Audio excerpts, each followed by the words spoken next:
Imagine a World Cup where your country, a nation that has never ever made it to the biggest stage in football, finally gets its shot.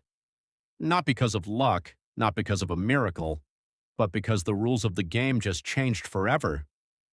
The FIFA World Cup 2026 is not just another tournament. It is the most radical reinvention of the World Cup in over 30 years.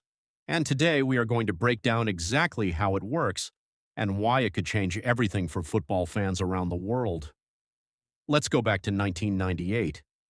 That was the last time FIFA expanded the World Cup from 24 teams all the way up to 32.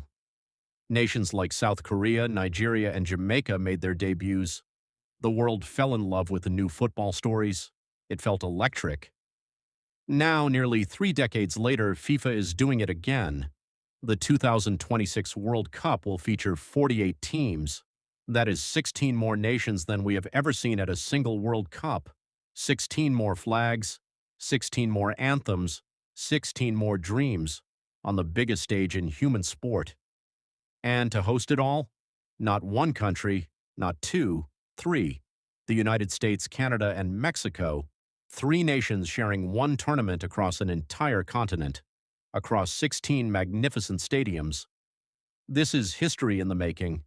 So how does the new format actually work? Let's break it down simply.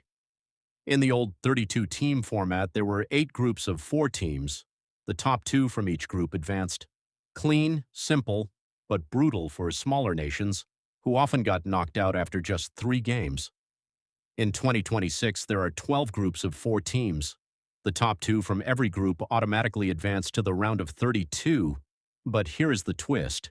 The 8 best third-place finishers also advance. So finishing third is no longer the end of the road. You still have a chance. From the round of 32, it becomes a pure knockout tournament.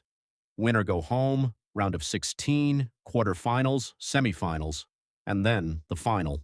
One match, one winner, everything on the line.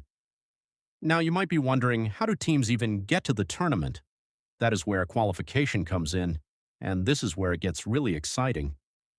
FIFA divides the world into 6 confederations: Europe, South America, Africa, Asia, North and Central America, and the Caribbean and Oceania.